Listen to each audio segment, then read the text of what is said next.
The wind carried the sharp bite of aviation fuel across the tarmac, mixing with the metallic tang of rain that hadn't yet fallen. Ethan Cole moved through the Vanguard Aerospace Testing Facility with the practiced invisibility of someone who'd learned that survival sometimes meant becoming part of the walls. His mop left clean arcs across concrete stained by decades of rubber and oil, each stroke measured deliberate. Above him, the steel catwalk groaned under the weight of polished shoes and pressed suits, executives making their ritual inspection of the empire below. She appeared like a blade cutting through fog. Veronica Pierce, 32, and sharp enough to draw blood from a handshake, moved with the kind of certainty that came from never having been told no. Her heels struck the metal grating in a rhythm that made heads turn, made spines straighten, made the air itself seem to pull tighter. The entourage followed at a respectful distance, clipboards clutched like shields, voices pitched low in deference. Ethan kept his eyes on the floor on the stubborn stain that had survived 3 passes of industrial cleaner. His back ached, the old injury sending fingers of fire up his spine with each movement, but he'd learned to breathe through pain the way most people breathe through air. Automatic, necessary, invisible. Her shadow fell across his work before her voice did. The words came down from the catwalk with the weight of pronouncement carrying across the hangar's cathedral space. Careful there. Don't let your hands touch something you are not qualified to understand. He paused, water dripping from the mop head, forming a small constellation on concrete. Jets are in for people who only know how to mop floors. Laughter rippled through the group, above the kind of laughter that came easy when you weren't the target. Ethan's fingers tightened on the mop handle, knuckles going white, then deliberately relaxed. He'd heard worse. Done worse to himself in the years after the crash, in the months after Sarah's funeral, when the mirror became his cruelest enemy. This was just noise. Just another reminder that the world measured worth in altitude, and he'd been grounded so long ago that even the memory of clouds felt like someone else's dream. But his eyes lifted, just for a moment, just long enough to see the thing that haunted him every single day he walked through these doors. The F-35 Lightning II sat behind reinforced glass like a caged raptor, all predatory lines and barely contained violence. Its skin gleamed under industrial lights, every panel and rivet, a testament to engineering that pushed physics to its breaking point. Ethan knew every system in that aircraft, could recite the startup sequence in his sleep, could feel the stick response in his hands even now. Even after 5 years of touching nothing more sophisticated than a bucket and mop. The executives moved on their voices, fading into the ambient roar of the facility. Somewhere a jet engine fired up for testing, the sound building, from a whisper to a scream that shook the walls. Ethan returned to his work, to the small circle of floor that was his responsibility, his kingdom, his punishment. The apartment was a study in careful poverty. 3rd floor of a building that had given up trying to look respectable sometime in the 90s, walls thin enough to catalog the neighbors' arguments and television habits. Ethan unlocked 3 separate locks, each one a small insurance policy against a world that felt increasingly uncertain. Inside, the space was clean but worn furniture salvaged from thrift stores and curbsides, arranged with the kind of precision that spoke to military training that never quite left the bones. Leah sat at the kitchen table, a notebook spread before her pencil, moving in quick, confident strokes. 8 years old and already seeing the world in vectors and angles and thrust ratios and lift coefficients. Her dark hair fell across her face, the same color her mother's had been, the same way of chewing her lower lip when she concentrated. "Hey, kiddo." She looked up, and the smile that broke across her face was worth every ache in his back, every humiliation swallowed, every dream deferred. "Dad, look what Mr. Marcus showed me today." She turned the notebook, and Ethan felt his breath catch. The drawing was sophisticated beyond her years, a cross-section of a turbofan engine with labels in careful block letters. Compressor, combustion chamber, turbine, exhaust. The proportions were nearly correct, the understanding of airflow evident in the arrows she'd drawn. "That's incredible, Leah." He said, "I think like an engineer." She returned to the drawing, adding shading to suggest the curve of the inlet. "Is that good?" Ethan pulled out the chair across from her, his body protesting as he lowered himself down. The apartment's cheap chair creaked under his weight. "That's better than good. That's special." She looked up at him with eyes that saw too much, understood too much. The questions were there, had been building for months. Why did they live here when other kids had houses? Why did he work cleaning floors when Mr. Marcus said he was smart? Why did he stare at airplanes with that look, the one that made him seem far away even when he was sitting right next to her? But she didn't ask, not tonight. Tonight she just smiled and went back to her drawing, and Ethan felt the familiar weight of gratitude and guilt pressing against his chest. Dinner was pasta from a box and vegetables from a can, but Leah ate with enthusiasm, telling him about the test they'd run that day, about the way the prototype engine had sounded different from the production models, about how Mr. Marcus had let her wear safety glasses and stand behind the observation window. Her excitement was a living thing filling the small kitchen, making the cracked linoleum and water-stained ceiling disappear. After she'd gone to bed, after he'd checked the locks twice and stood in her doorway watching her breathe for longer than was strictly necessary, Ethan made his way to his own room. The space was monastic.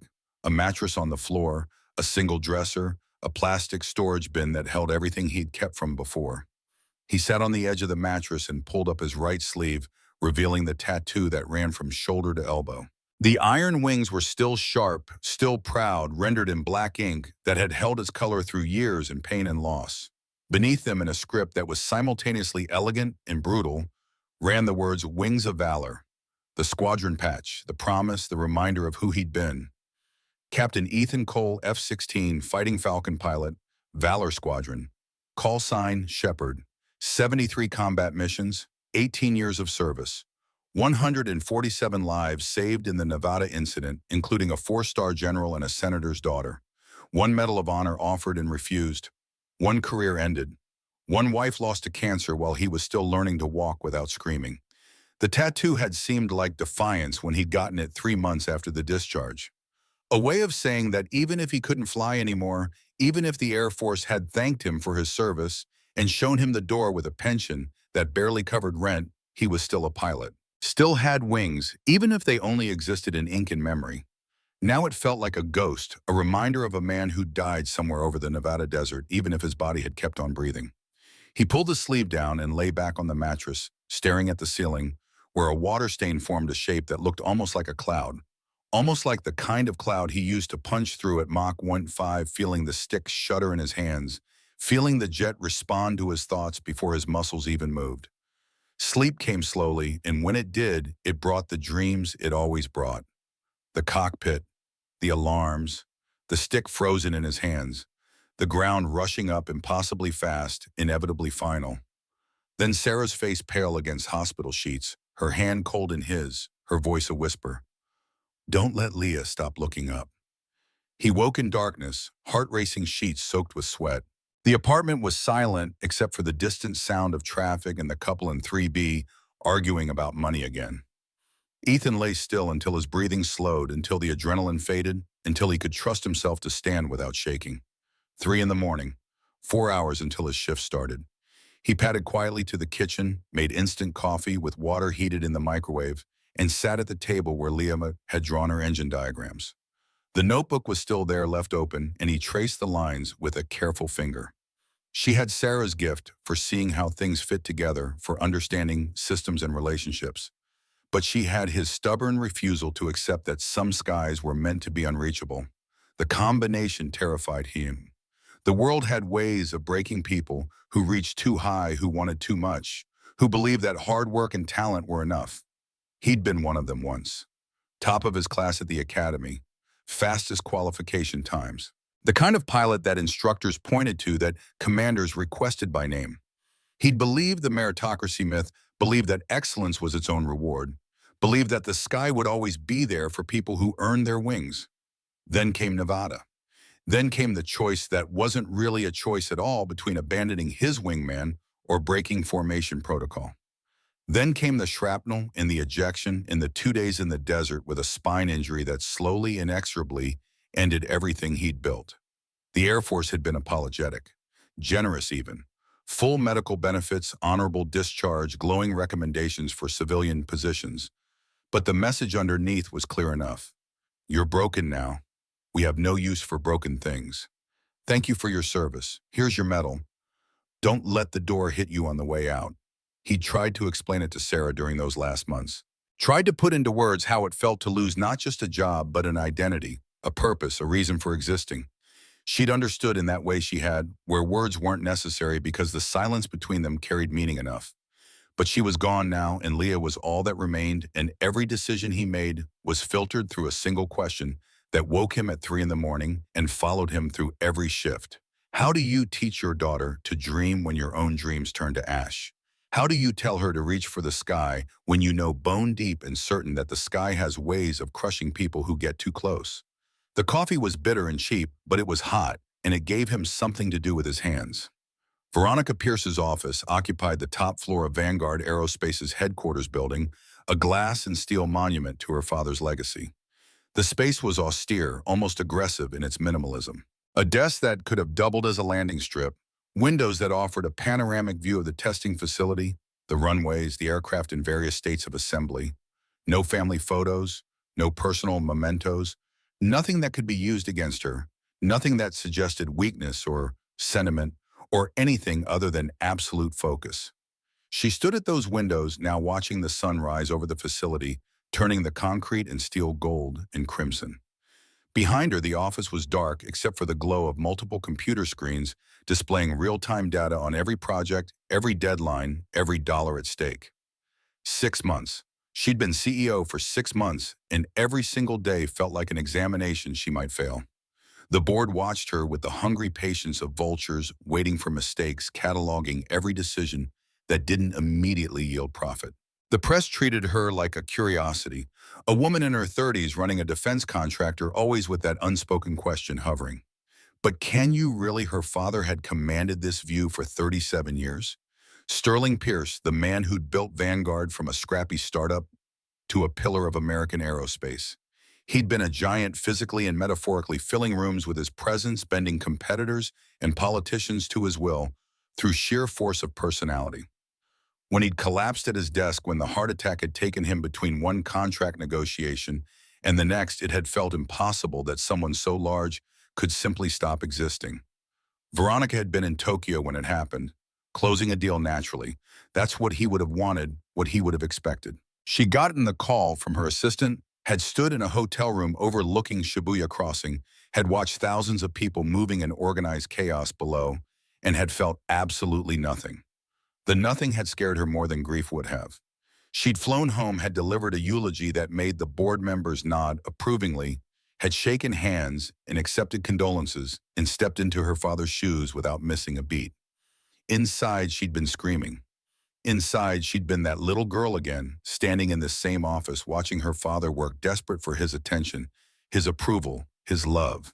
He'd taught her to be hard, to see sentiment as weakness, to understand that business was war by other means, and war required casualties.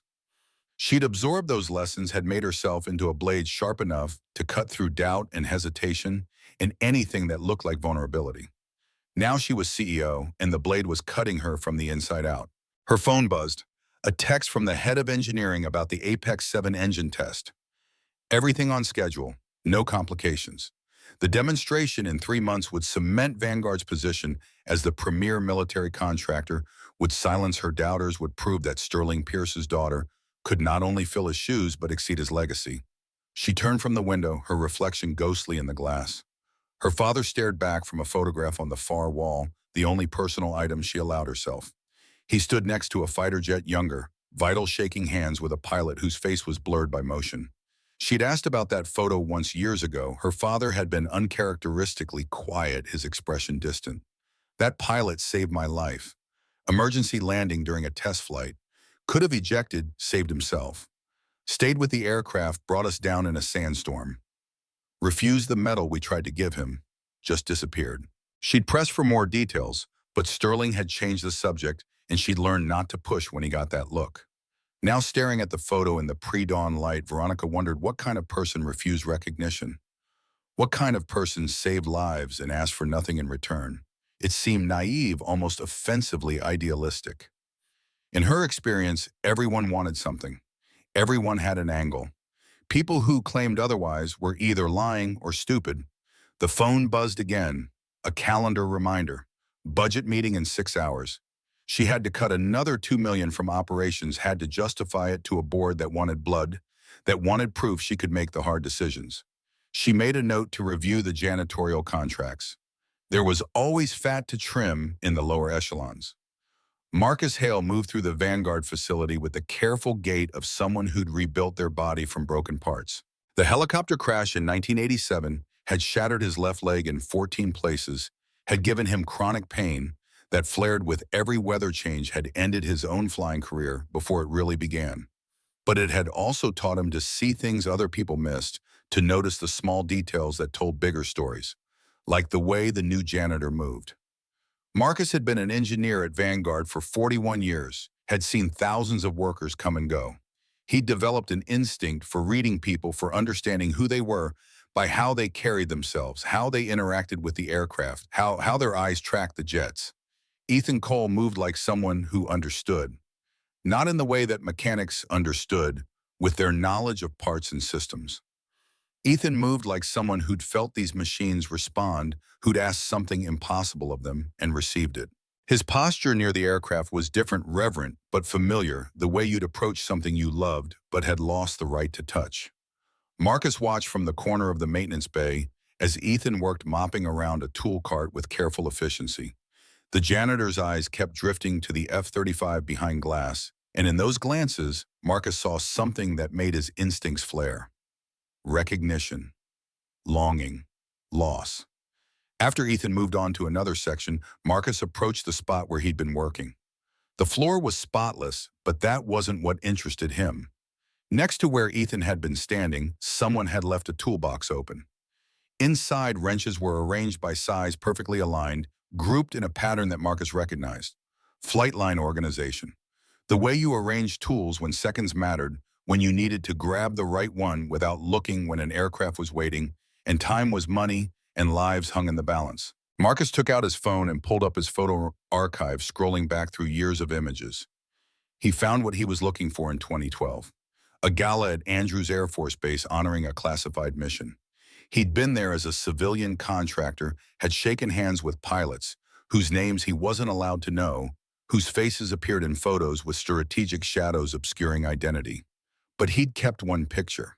A group shot of the Valor Squadron taken from a distance, the pilots in dress blues against the backdrop of their aircraft.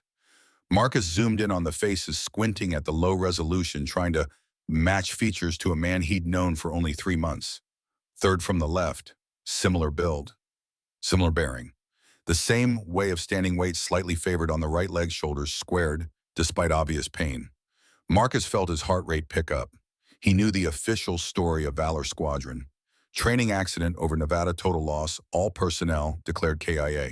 A quiet funeral, a quieter disbursement of benefits, a classified mission report that would stay sealed for 50 years. But what if the official story was wrong? What if someone had survived, had been quietly mustered out, had disappeared into civilian life? What if a hero was mopping floors and nobody knew? The testing facility's break room smelled like industrial coffee and decades of accumulated lunch odors. Marcus found Jenny Chen there, the young structural engineer who joined Vanguard 6 months ago, fresh from MIT, with a head full of theory and no patience for office politics. She barely looked up from her phone as Marcus poured coffee from a pot that should have been emptied hours ago. "You ever hear about the Valor Squadron?" Jenny shrugged, still scrolling. "Vaguely. Weren't they all killed? Some classified thing?" Marcus took the chair across from her, wincing as his leg protested. "That's the official story. Desert Storm 2 off the books. Supposedly, the whole squadron went down during a training accident over Nevada. Total loss." Now Jenny looked up, catching something in his tone. Supposedly, Marcus leaned forwards, voice dropping, despite the empty break room. "I've been watching the janitor, Cole. The way he moves around the aircraft, the way he organizes tools, the way he looks at the jets. That's not someone who just cleans. That's someone who flew." Jenny laughed, but it was uncertain, her scientific mind already working through the implications. "Come on, Marcus. If he was some war hero, why would he be mopping floors? Maybe because heroes don't always get happy endings. Maybe because the Air Force has ways of making people disappear when missions go sideways. Maybe because he got hurt and got discarded and couldn't find anything else." The laughter died. Jenny set down her phone, really looking at Marcus now. "You're serious. Pull up the Valor Squadron on your phone.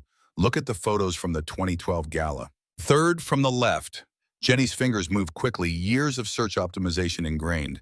She found the image, zoomed in, her expression shifting from skepticism to interest. The resolution's terrible. Now picture that man 5 years older, injured, tired, trying to be invisible.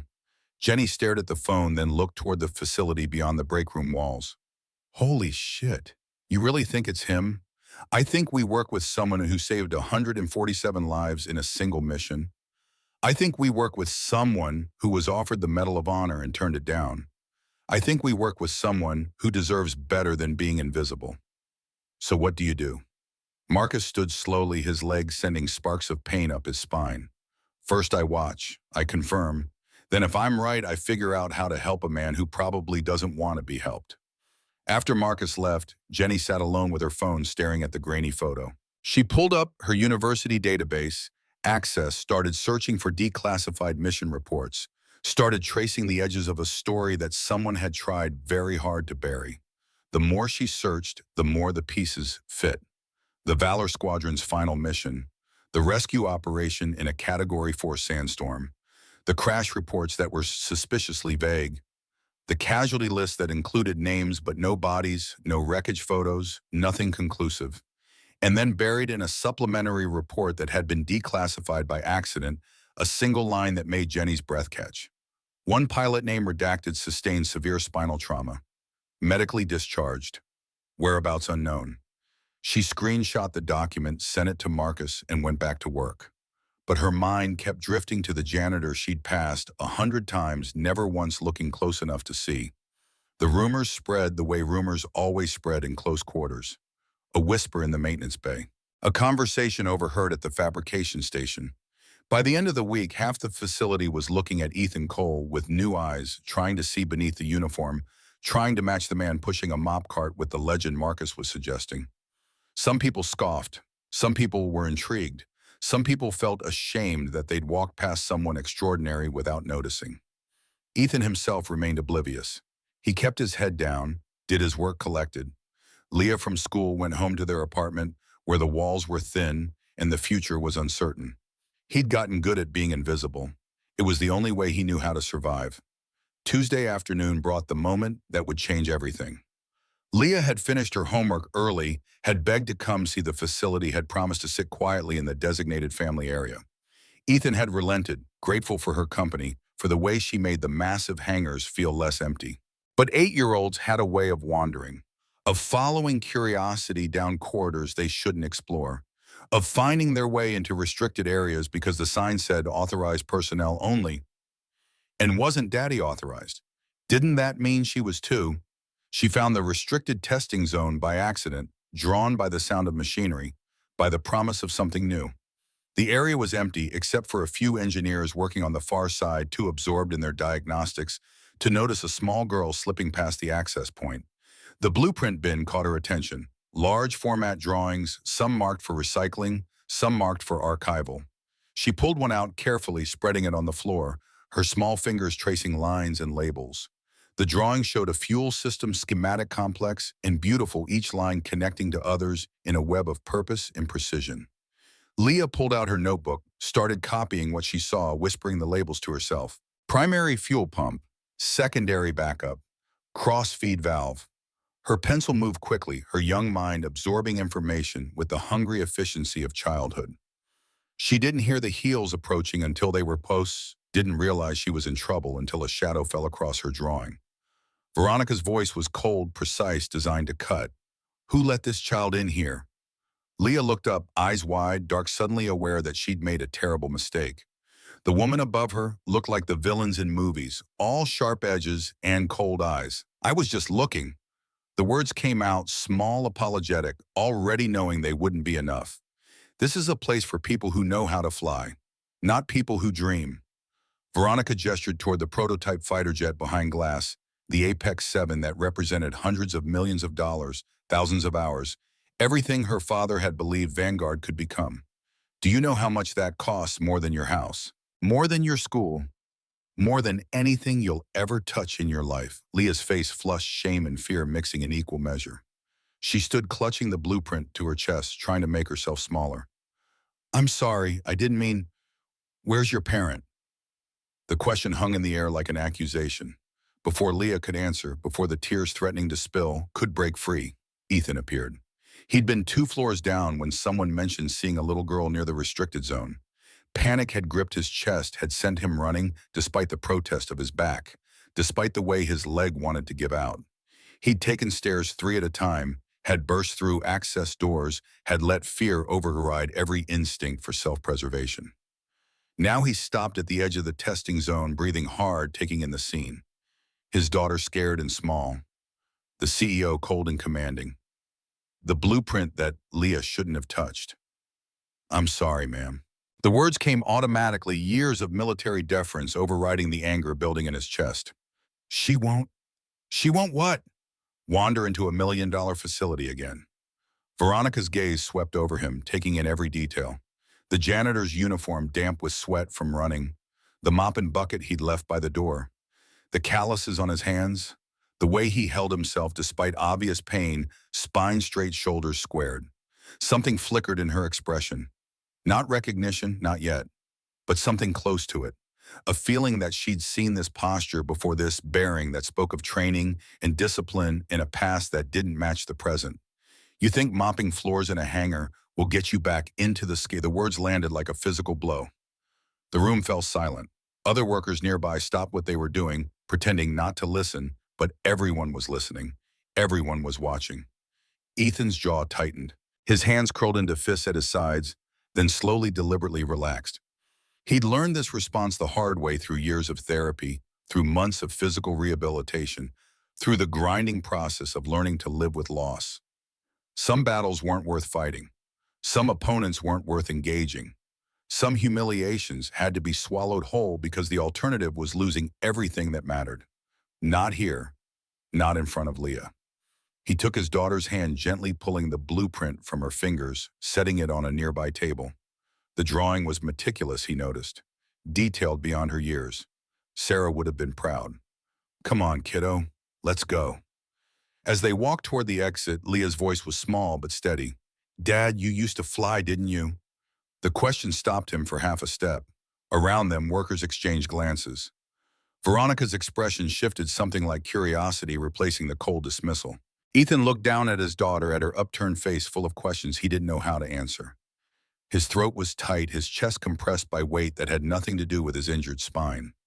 "Yeah, kiddo, but now I just need you to live in a world that still has skies." She didn't understand. How could she? But she squeezed his hand and they left the restricted zone together, father and daughter, invisible once more. Behind them, Veronica stood alone, Leah's words echoing in her mind. "You used to fly." She looked at the man's retreating back, at the way he moved, despite obvious pain, at the careful dignity he maintained even in humiliation. For the first time in 6 months, she felt something other than fear and ambition. She felt the cold, creeping awareness that she might have made a terrible mistake. The apartment felt smaller than usual that night, the walls pressing in with a weight that had nothing to do with square footage. Ethan sat on the edge of his mattress, the single lamp casting long shadows across bare walls. His right sleeve was rolled up, revealing the tattoo that marked him as something he'd tried to forget, tried to bury under years of silence and survival. The iron wings gleamed in the dim light, the ink still sharp despite everything. Wings of Valor, the squadron patch that had once represented everything he was. Everything he'd worked for, everything he'd believed about himself and the world. He traced the design with his left hand, following the curve of feathers rendered in precise black lines. Each wing had taken 3 hours, the artist working with the kind of reverence usually reserved for religious iconography. The man had been former Air Force himself, had recognized the Valor insignia, immediately had refused payment. "For what you did out there," he'd said, "for bringing them home." Ethan hadn't corrected him, hadn't explained that bringing them home had cost him everything. That the price of heroism was measured not in medals, but in morphine, in sleepless nights, in a career that ended between one heartbeat and the next. The tattoo had felt like defiance when he'd gotten it 3 months after the medical discharge. A way of telling the Air Force, telling the world, telling himself that even if his body was broken, even if he'd never touch a stick again, he was still a pilot, still carried wings even if they only existed in ink and memory. Now it just felt like evidence. Proof of a crime he couldn't quite name, of a past that refused to stay buried, of a man who died over Nevada, but whose body kept walking around, kept pretending that survival was the same as living. He pulled his sleeve down carefully, covering the wings, making them disappear. It was easier this way, easier to be nobody, to move through the world without questions, without expectations, without the crushing weight of a legacy he couldn't live up to anymore. From Leah's room came the soft sound of her breathing, steady and peaceful. She'd fallen asleep quickly, exhausted by the day's excitement and fear. Before bed, she'd asked again about flying, about what it felt like to touch clouds, about whether the sky really was a different color when you got close enough. He'd told her stories instead of truth, fairy tales about aircraft that responded to thoughts instead of controls, about missions where nobody got hurt and everyone came home and the sky was always friendly. She'd listened with eyes half closed, drifting towards sleep, and he'd felt like the worst kind of liar. "Don't let Leah stop looking up." Sarah's voice clear, as if she were sitting beside him. Her last words whispered in a hospital room that smelled like antiseptic and endings. She'd known even then that he was drowning. Known that the loss of flight had cut something essential out of him. Known that he was in danger of pulling Leah down with him into the gravity well of his own grief. He'd promised, had held her cold hand and promised that their daughter would keep dreaming, would keep reaching, would have everything they'd wanted for her. Education, opportunity, a future that wasn't constrained by his failures. But how did you keep that promise when rent was due and the medical bills never stopped coming? When the best job he could find was cleaning the floors of the place he'd once walked as something approaching royalty? When every day was a reminder that the world had no use for broken things, no matter how many lives they'd saved? Ethan stood slowly, his back protesting, and moved to the window. Outside, the city sprawled in harsh light and deep shadow. Somewhere out there, people were flying, training in simulators, running through pre-flight checks, feeling that moment of perfect clarity when the wheels left the runway and Earth released its claim. He tried to explain it once to a therapist the VA had assigned him. The feeling of flight, the way it rewired your brain, made everything else seem slow and muted and insufficient. The therapist had nodded, had prescribed medication for depression, had suggested group therapy with other veterans struggling to adjust. Ethan had gone to one session, had sat in a circle with men and women who'd lost limbs, lost friends, lost the certainty that their service had mattered. They'd shared stories that all had the same shape, before and after, the person they'd been and the person they'd become, the unbridgeable gap between the two. He'd never gone back. Grief wasn't something you could share, wasn't something that got lighter when you split it among others. It was a weight you carried alone, a companion that knew your rhythms, a shadow that fit your exact dimensions. The city lights blurred, and Ethan realized he was crying. Silent tears that tracked down his face that he didn't bother to wipe away. Nobody was watching. Nobody cared.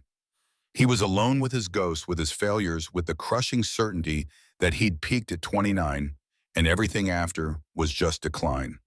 Tomorrow he'd wake up at 5. He'd make Leah breakfast and walk her to school and report to Vanguard and push his mop and be invisible. Tomorrow he'd survive another day, and that would have to be enough. But tonight, for just a moment, he let himself remember what it felt like to fly, to be weightless, to be free, to be the man Sarah had married, the man Leah deserved, the man whose wings were more than just ink. Marcus Hale couldn't sleep. It was a problem he'd had since the helicopter crash in 1987.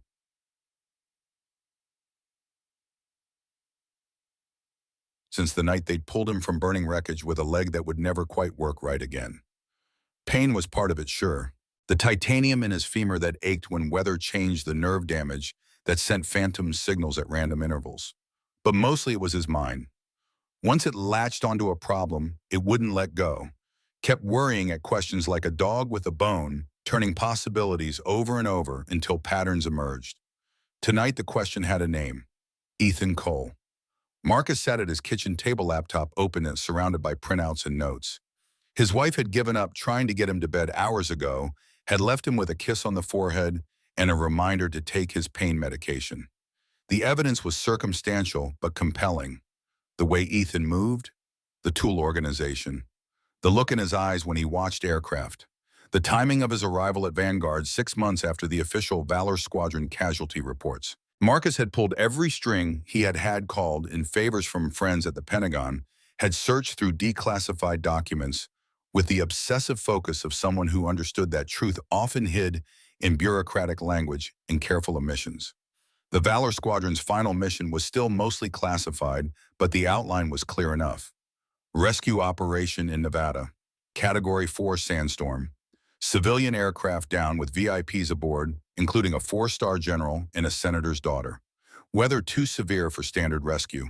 Valor Squadron had volunteered, had flown into conditions that should have been impossible, had extracted 147 people from a situation that every simulation said was unwinnable. The after-action reports were heavily redacted, but Marcus could read between the blacked-out lines. Multiple aircraft damaged. Emergency landings in zero visibility. At least one pilot ejected over hostile terrain. Injuries sustained. Careers ended. Then came the official story. Training accident. Total loss. Classified mission parameters. Next of kin notified. Case closed. But military bureaucracy left traces. A medical discharge form with a name redacted but a date that matched. Disability benefits approved for spinal trauma filed 3 months after the Nevada mission. A change of address form from base housing to a civilian apartment in the same city where Vanguard Aerospace maintained its primary facility. Marcus stared at the documents at the negative space where a name should be and felt certainty settle in his chest.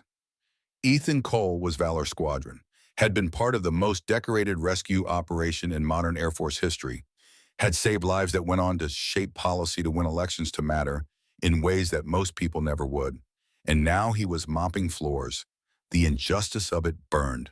Marcus had spent 41 years in aerospace, had seen countless people succeed on connections, and mediocrity had watched truly talented people get buried by politics and bad luck. But this was different. This was a man who'd given everything, who'd made the impossible choice to stay in a dying aircraft instead of ejecting to safety, who'd brought everyone home and lost himself in the process. Marcus closed the laptop, gathered his papers, and made a decision. He couldn't prove who Ethan was, not conclusively, not without access to records that would stay sealed for decades. But he could watch, could find opportunities to help, could make sure that when the moment came, when the truth inevitably surfaced, he'd be there to ensure that a hero got treated like one. His phone buzzed. A text from Jenny Chen, sent at 2 in the morning, which meant she'd fallen down the same research rabbit hole. Found something. Call me. Marcus dialed immediately, his exhaustion forgotten. Jenny's voice was excited, the kind of manic energy that came from breakthrough discoveries. I went through the university archives. Found a thesis from a graduate student who'd interviewed surviving rescue personnel from the Nevada mission. Most of it was redacted, but there were physical descriptions. Height, build, distinguishing features. And one pilot had a tattoo, iron wings on his right forearm, squadron patch. The student noted it because the pilot tried to keep it covered, kept pulling his sleeves down during the interview. Marcus felt his heart rate spike. That's not enough to confirm. No, but I also pulled maintenance logs from Vanguard, cross-referenced them with Air Force training schedules. Ethan Cole started working here 6 months ago. Before that, no employment history, no tax returns, no credit cards. It's like he didn't exist until he showed up in our janitorial pool. People who don't exist are usually people who are hiding, or people the government wants hidden. Exactly. Jenny paused and Marcus could hear her typing. There's something else. I found a photo. The gala at Andrews, the one you mentioned. I ran it through enhancement software, cleaned up the resolution. Third from the left, just like you said, and I'm 90% sure that's our janitor. Same facial structure, same bearing. Just younger, healthier, before whatever broke him. Marcus let out a breath he hadn't realized he'd been holding. We can't prove it. We don't need to prove it. We just need to wait until someone else notices. And Marcus, people are already noticing. The rumors are spreading. By the end of the week, someone's going to ask him directly. That's what I'm afraid of. If he wanted people to know, he'd tell them. The fact that he's hiding means he has reasons. Maybe good reasons. Maybe bad ones. But either way, the truth is coming out. They talked for another hour, comparing notes, building theories, trying to predict how events would unfold. When Marcus finally hung up, the sky outside his window was starting to lighten, dawn creeping across the horizon. He took his pain medication with cold coffee and thought about destiny, about how sometimes the universe arranged things so that the right person was in the right place at the right time, about how heroes rarely got the recognition they deserved, but occasionally, if you were paying attention, you could help them get what they needed instead. Ethan was going to need help, more than he probably realized, and Marcus was going to make damn sure he got it. The Vanguard Aerospace Engineering Division occupied 3 massive buildings on the facility's north side, each one dedicated to a different phase of development. Building 2 housed the Advanced Propulsion Labs, where the Apex 7 engine had been born, where millions of dollars and thousands of hours had been compressed into a machine that promised to revolutionize military aviation. The engine itself was beautiful in the way that only purely functional things could be beautiful. No wasted lines, no aesthetic compromises. Every curve and surface existed for a reason, designed by algorithms and refined by simulation, tested in conditions that would destroy anything less than perfect. The demonstration was scheduled for 8 weeks from Friday. Defense contractors from 6 countries, journalists from every major aerospace publication, a delegation from the Pentagon, including 2 generals and an undersecretary, the senator from the Armed Services Committee, and every board member who'd been waiting for Veronica Pierce to stumble to prove that a woman in her 30s couldn't possibly fill her father's shoes. Everything had to be perfect. That's why the engineers were there at 6 in the morning running pre-test diagnostics, checking every sensor and seal and connection. That's why the pressure readings that made them stop, made them exchange worried glances, made the senior technician pull out his phone with hands that weren't quite steady. The combustion chamber was showing fluctuations, small ones barely outside acceptable parameters. But aerospace engineering didn't allow for barely. Barely was how people died. Barely was how billion-dollar projects became cautionary tales. By 7, the lab was full of engineers, each one bent over monitors, running simulations, checking and rechecking the data. By 8, they'd confirmed the problem. The pressure was unstable, fluctuating in ways that suggested a fundamental flaw in the design or assembly. By 9, they'd called Veronica. She arrived like a storm front, heels clicking rapid fire across the lab floor, her expression carved from ice. The engineers parted for her, showing her the data, explaining the problem in technical terms that barely concealed their panic. How long to fix it? The senior engineer, a man named Stevens with 30 years of experience and stress lines that testified to every one of them, shook his head. "We don't know what's wrong, Miss Pierce. The specs are perfect. We have triple-checked every component. The simulation shows no problems. But the physical tests keep showing these fluctuations. Then check again. We don't have time for mysteries. The demonstration is 8 weeks away. If we can't find the problem, we'll find it." Veronica's voice cut like wire. "Cancel all non-essential projects. Everyone focuses on the Apex 7, around the clock, whatever it takes." The engineers scattered, returning to their stations, pulling up schematics and test data. Veronica stood at the center of the lab, arms crossed, watching her father's legacy threaten to collapse around her. This engine was everything. The culmination of years of research, millions in investment, her chance to prove that she wasn't just Sterling Pierce's daughter, but a leader in her own right. If the demonstration failed, if they had to cancel or delay, the board would have the ammunition they needed. The press would smell blood. Competitors would circle like sharks. She pulled out her phone, started making calls. Called the head of quality control. Called the materials science division. Called everyone who might have answers, who might see what her engineers were missing. Nobody had solutions. Everyone had theories, suggestions, educated guesses. But aerospace engineering wasn't about guesses.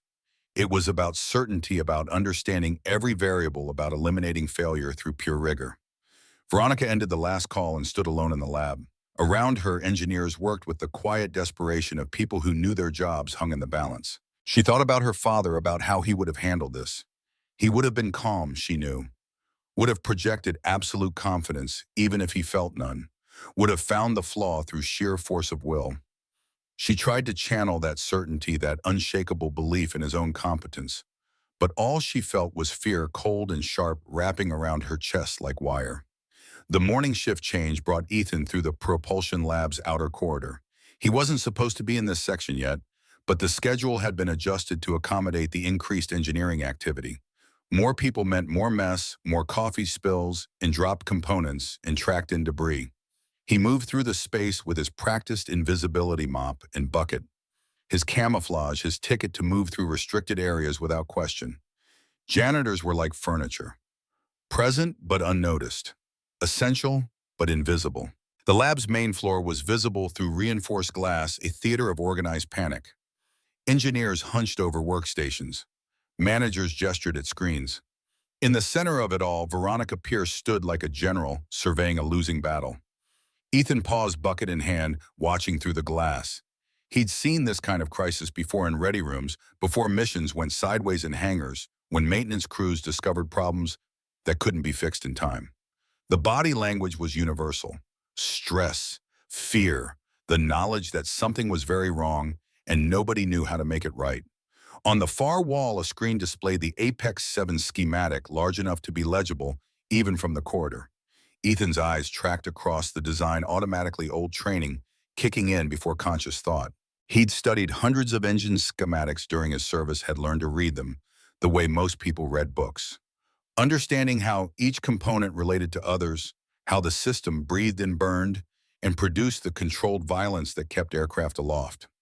The schematic rotated, showing different angles, different views. Ethan's gaze followed the fuel lines, traced the combustion chamber layout, tracked the exhaust routing.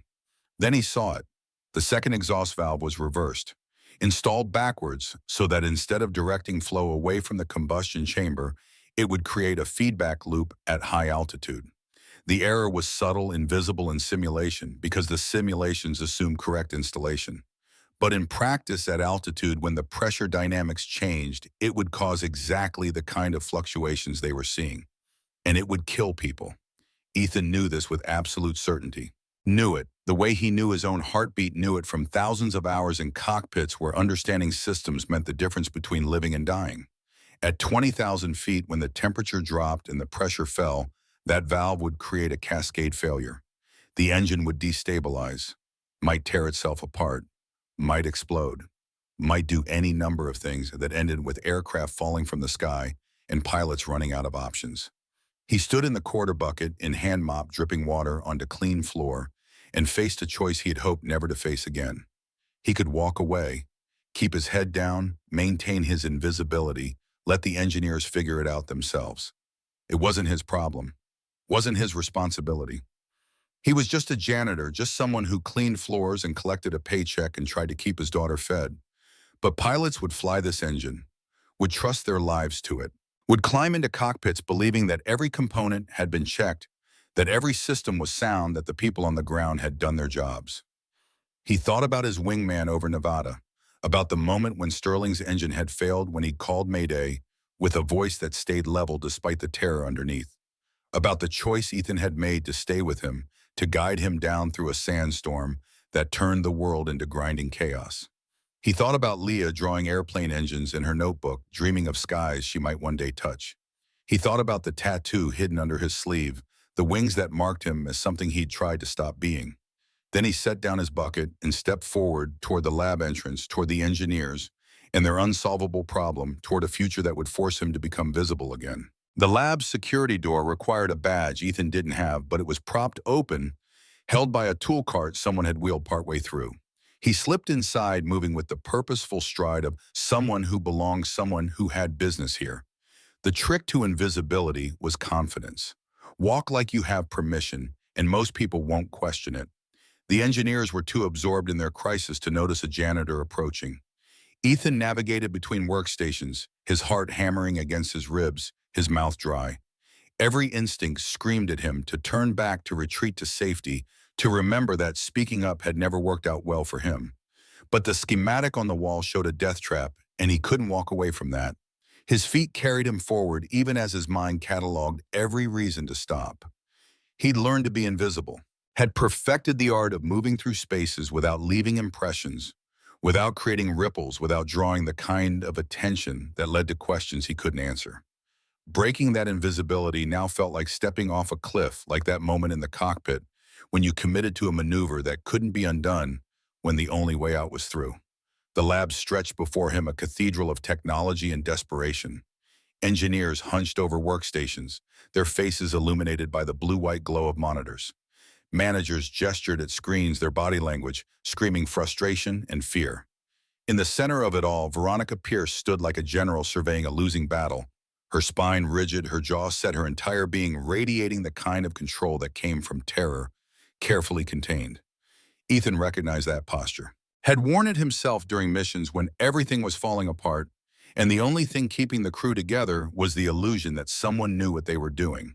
He'd stood just like that, over Nevada voice level on the radio, while his aircraft shook itself apart around him, while alarms screamed and systems failed and the ground reached up with inevitable patience.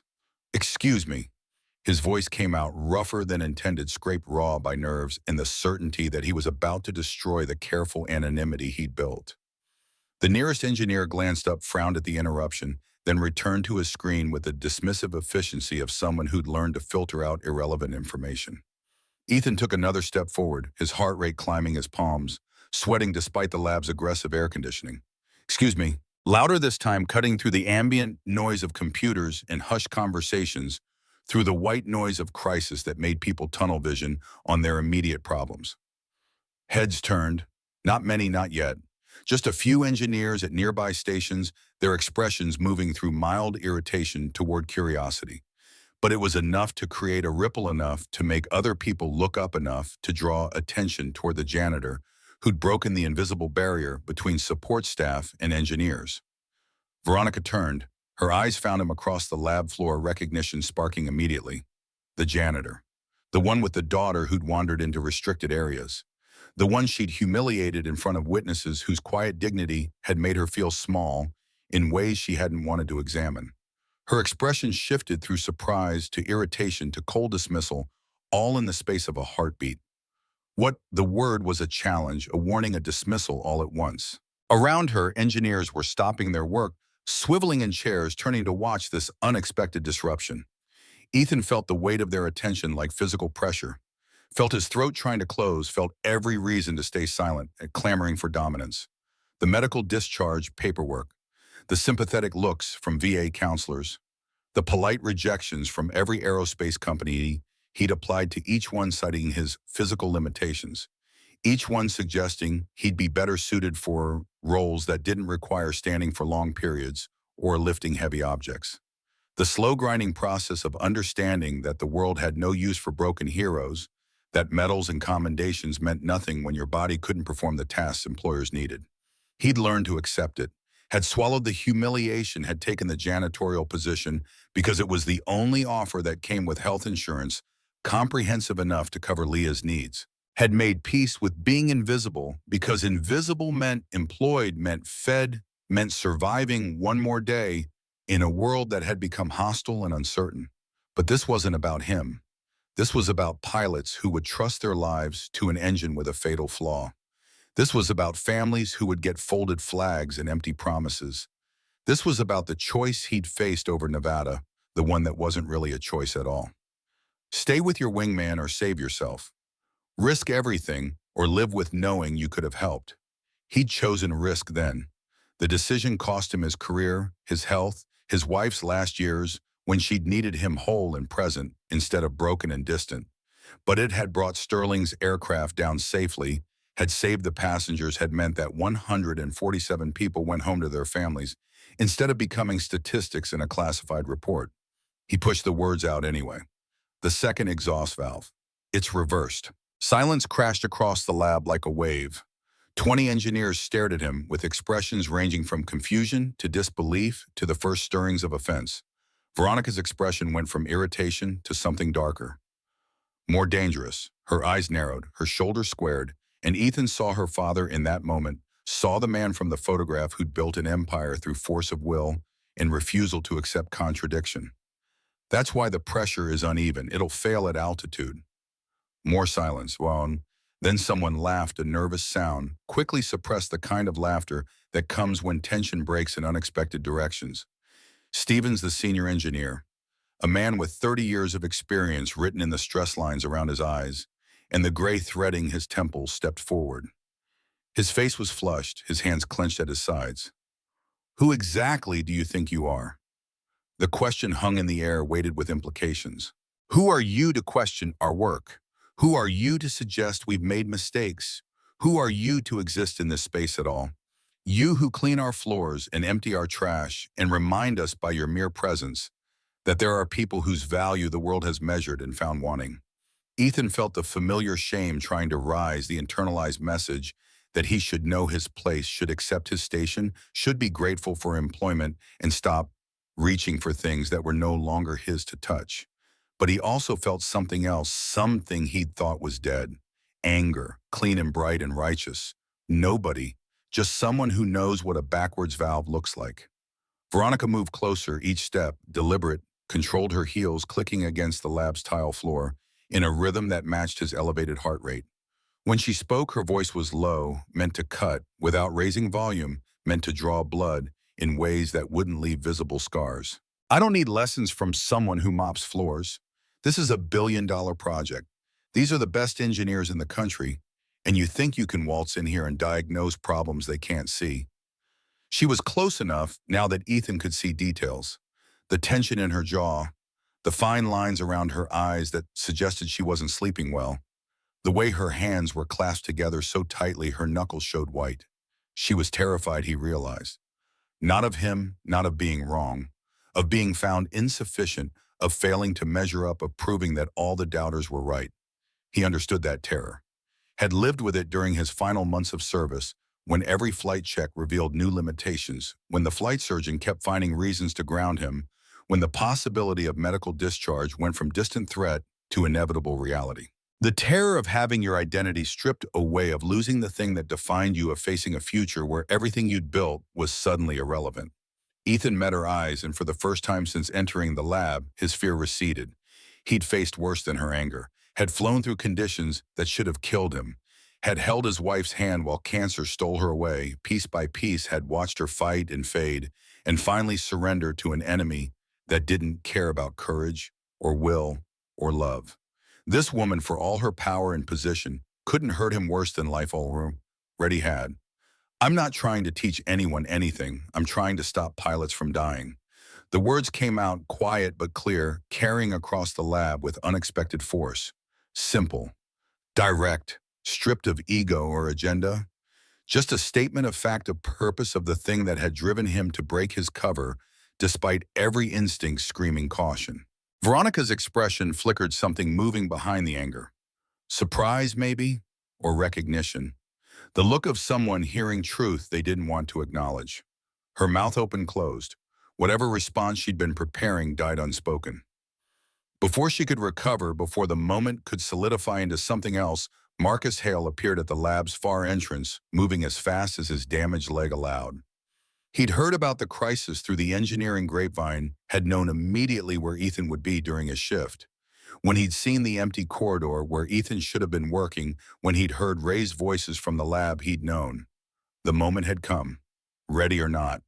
Marcus pushed through the gathered engineers, his tablet already out, fingers flying across the screen with practiced speed.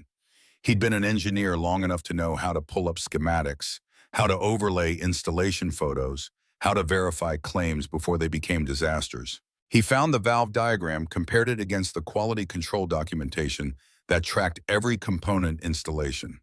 His face went pale. The color drained so quickly that for a moment he looked like he might collapse. His hands started shaking, and he had to grip the tablet harder to keep it steady. He's right. 2 words. Simple. Devastating. They fell into the silence like stones into still water, creating ripples that spread and grew and transformed everything they touched. Every head turned toward Marcus. Veronica's expression shifted from anger to confusion to something approaching fear. Genuine fear, the kind that came when you realized the ground beneath you wasn't as solid as you'd believed. What? Her voice cracked slightly on the word, the careful control slipping for just a moment before she caught it, reinforced it, rebuilt the walls. But Ethan had heard the crack, had recognized it. She was human after all, beneath the armor. Vulnerable, afraid. Marcus held up the tablet, his hand still shaking, whether from age or injury or the magnitude of what he'd just confirmed. The installation team reversed the flow direction. Look, see this orientation marker? He zoomed in on the schematic, his finger tracing a small arrow that indicated proper valve alignment. It should be facing outward. In the installation photos, it's facing inward. The valve is backwards. Stevens grabbed the tablet from Marcus's hands, nearly dropping it in his haste. His eyes scanned the images, comparing schematic to reality, his expression moving through disbelief toward horror as understanding dawned. The color drained from his face just as it had from Marcus's. Holy shit.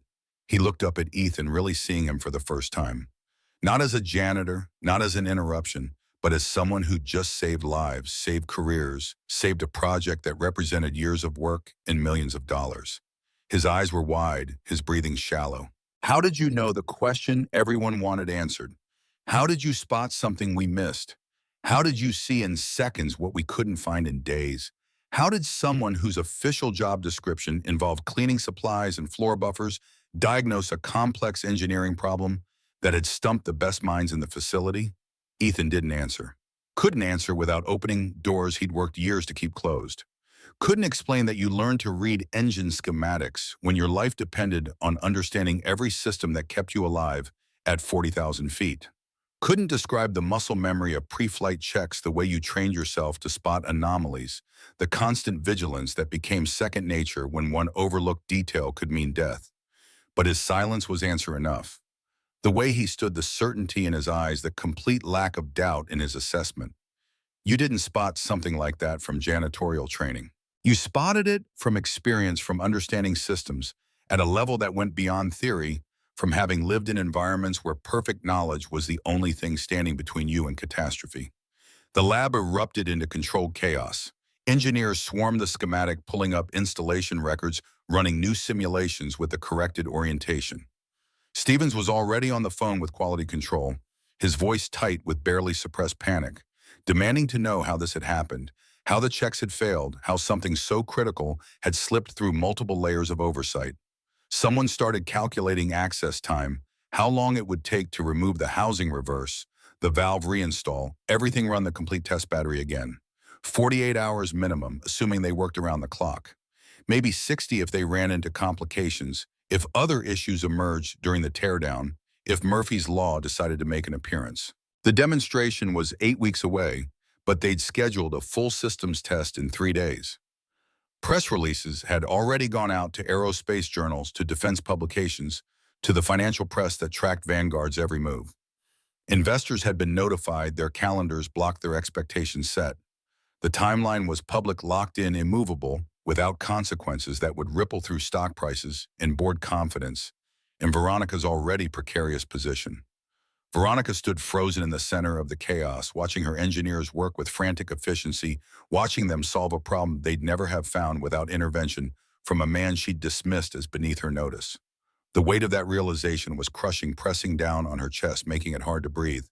She'd been so certain, so confident in her team and their credentials in the systems that were supposed to catch errors. She'd built her entire leadership approach on trusting experts, on believing that competence was enough, that following protocols would guarantee success. And she'd been wrong, catastrophically wrong. Would have presided over a disaster that killed people, destroyed the company, ended her career in flames and recrimination. All because she'd been too arrogant to listen, too afraid to show weakness, too committed to maintaining the armor her father had taught her to wear. She turned to find Ethan, to thank him, or apologize, or ask the questions now burning in her mind. But he was already walking away, moving toward the exit with the same careful invisibility he'd brought in his shoulders, hunched, his gait slightly off from the back pain he never quite acknowledged. Marcus intercepted him near the door, one hand on his shoulder, leaning in to speak in a voice too low for Veronica to hear.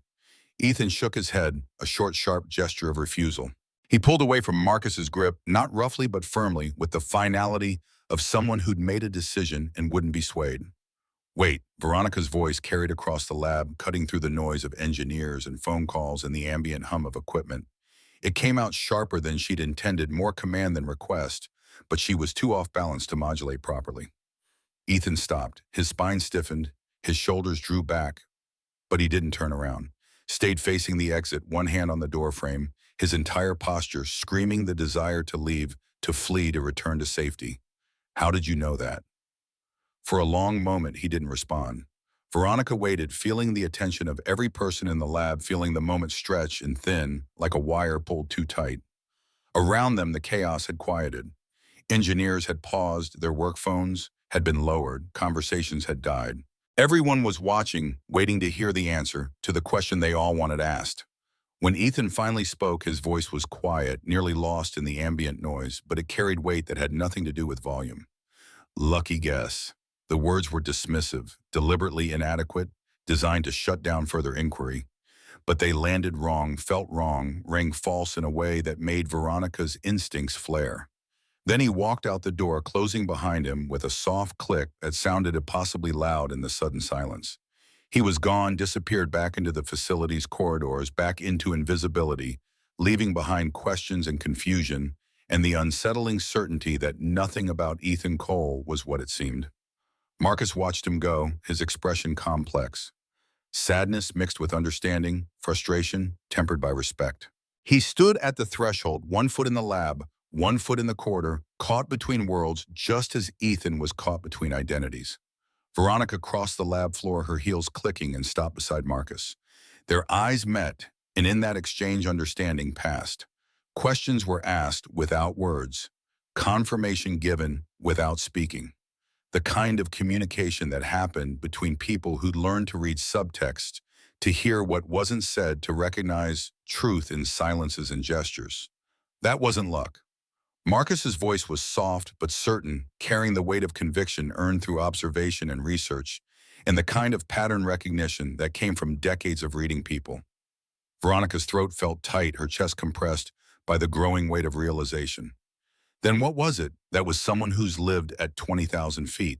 Someone who knows every system that can kill you up there. Someone who's flown in conditions that would ground anyone else. That was someone who's made life or death decisions based on technical knowledge, who's trusted their understanding of aircraft systems when their life hung in the balance. Marcus paused, his eyes tracking the empty corridor where Ethan had disappeared. That was someone who's flown. The words settled into Veronica's chest like weights, like anchors, like truth she'd been avoiding since the moment she'd seen him look at the F-35 with eyes that carried recognition and loss in equal measure. She thought about the photograph in her father's office, the one that had hung there for 15 years. The pilot who'd saved his life during an emergency landing. The one who'd stayed with a failing aircraft when he could have ejected to safety. The one who'd refused a medal, refused recognition, just disappeared back into whatever life he'd built before duty called. Her father had never talked much about that day, but sometimes late at night when he'd had too much scotch, he'd mention it in passing. The sandstorm that had come out of nowhere. The engine failure at the worst possible moment. The pilot who'd radioed calm instructions while guiding them down through conditions that made instrument flight impossible. The voice that had stayed steady even when the aircraft was coming apart around them. Sterling Pierce had tried 3 times to find that pilot, to thank him properly, to offer him a position at Vanguard, or at least facilitate his career. But the Air Force had been unhelpful, citing operational security, classified mission parameters. The pilot's name had been redacted from official reports. No contact information, no forwarding address, just gone as if he'd never existed. The pilot in my father's photo, Veronica's voice was barely above a whisper. The one from the emergency landing. Was that him? I think so. Marcus's response was immediate, as if he'd been waiting for her to make the connection. The timing matches. The description matches. Your father was in Nevada supervising a test flight when it went wrong. Would have died if someone hadn't stayed with the aircraft, guided it down through a freak sandstorm that meteorology said shouldn't have existed. He paused, his expression shifting to something sadder, more complex. The after-action report listed one pilot with severe spinal trauma from that mission, medically discharged, whereabouts unknown. But there were other details, small things. The pilot had a young daughter. His wife was sick, cancer. He'd turned down every offer of recognition, every attempt to honor what he'd done. Just wanted to go home, care for his family, disappear. Veronica closed her eyes, the pieces clicking together with sickening clarity. She saw it play out in her mind. Her father terrified, facing death, his legacy about to end in a ball of flame and wreckage in the Nevada desert. A pilot who chose to risk everything to bring a stranger home, who violated protocol and endangered himself, because the alternative was unthinkable. The kind of courage that didn't make sense unless you believed that some things were worth dying for. That other people's lives mattered more than your own safety. That doing the right thing was its own reward even when the right thing cost you everything. What do I do, Marcus? The question came out smaller than she'd intended, vulnerable, in a way she hadn't allowed herself to be since her father's funeral. She was asking for help, admitting she didn't have answers, showing weakness. All the things Sterling Pierce had taught her never to do. You could start by apologizing. Marcus's voice was gentle, understanding. Could thank him publicly for saving the Apex 7 project. Could offer him a better position, something that uses his knowledge that gives him dignity. He doesn't want any of that. He wants to be invisible. Maybe. Or maybe he wants to be seen but doesn't know how to ask for it. People who save everyone else usually forget how to save themselves. They get so used to carrying weight that they don't know how to put it down, don't believe anyone else would help shoulder the load. Marcus turned to face her fully, his expression serious. He's been invisible so long, he's forgotten what it feels like to matter. Your father saw him. Really saw him for maybe 5 minutes during that emergency landing. Saw him make impossible decisions. Saw him stay calm when everyone else was panicking. Saw him bring them down alive when every calculation said they should have died. And your father never forgot it. Kept that photo on his wall for 15 years because he wanted to remember that kind of courage existed. Now you have a chance to do what your father couldn't. To see him. To acknowledge him. To help him understand that what he survived matters as much as what he saved. The words hit Veronica like physical blows, each one landing with precision, exposing truths she'd been avoiding.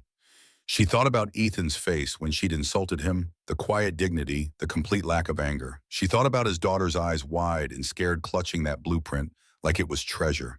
She thought about her own father, about the lessons he taught her, about strength through dominance, about showing no weakness, about building walls high enough that nothing could hurt you. But walls kept things out, and sometimes the things they kept out were the very things you needed most.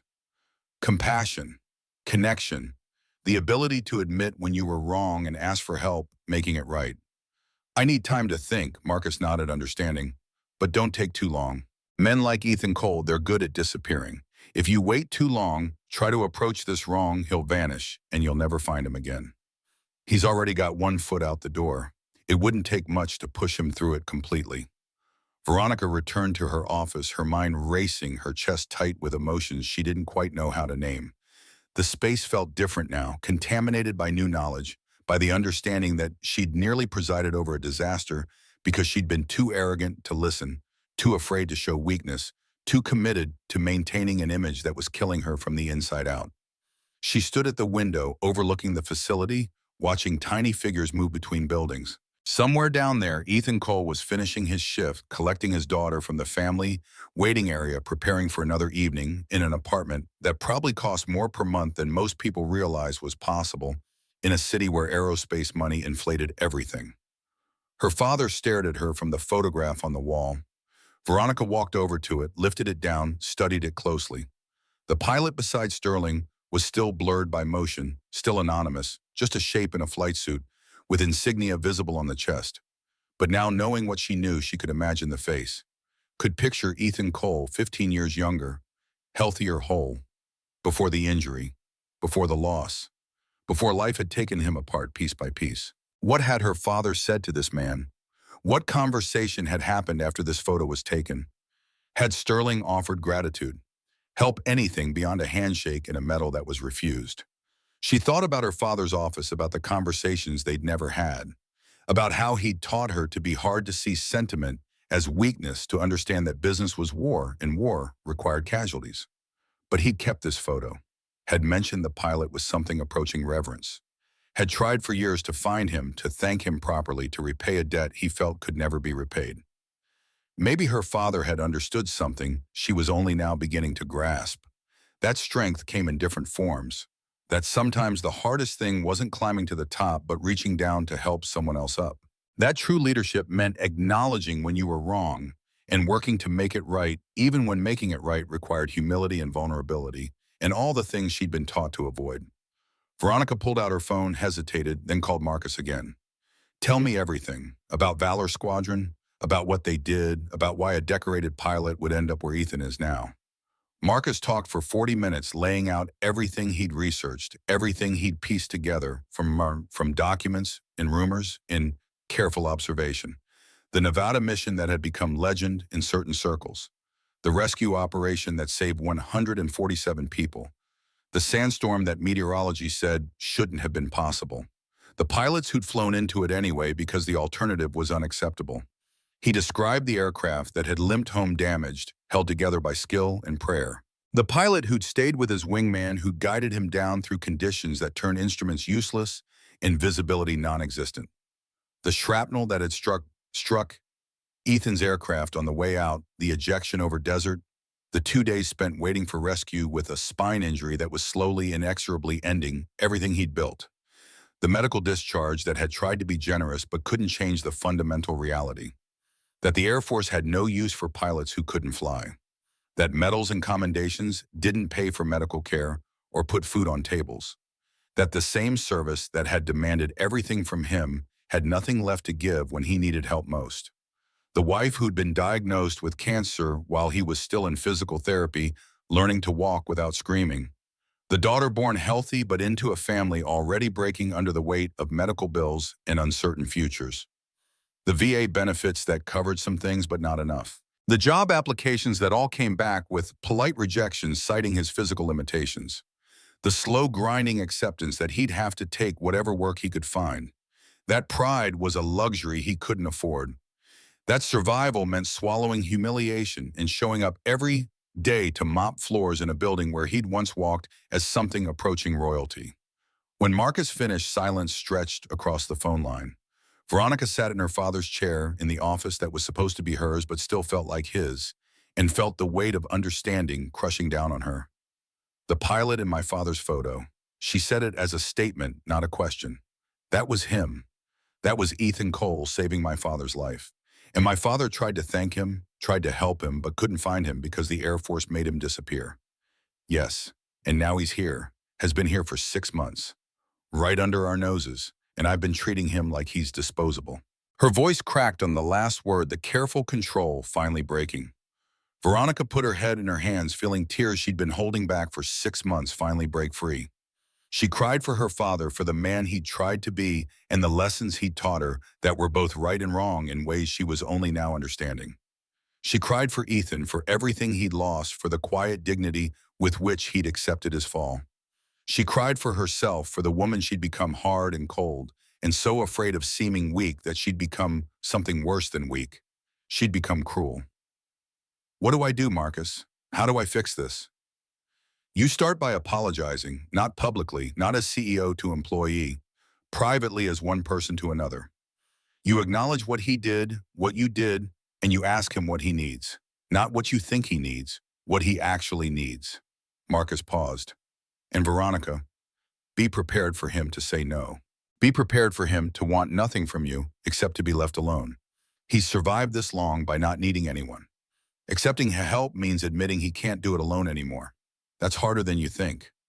Veronica ended the call and sat alone in the darkening office, watching shadows lengthen across the facility, watching the day's shift change to night, watching the world continue turning, despite the seismic shifts happening in her understanding of it. She thought about strength and weakness, about armor and vulnerability, about all the ways she'd been wrong, about how her father's greatest lesson hadn't been the one he'd tried to teach her. It had been the one captured in that photograph, the one she'd been too blind to see. That courage meant staying when you could leave. That strength meant lifting others up even at cost to yourself. That the mark of true leadership wasn't how high you climbed, but how many people you brought with you. Tomorrow she would find Ethan Cole.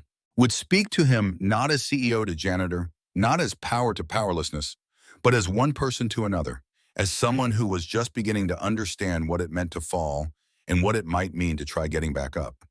But tonight she sat alone with her father's photograph and let herself grieve. For him, for Ethan, for the woman she'd been and the woman she was trying to become.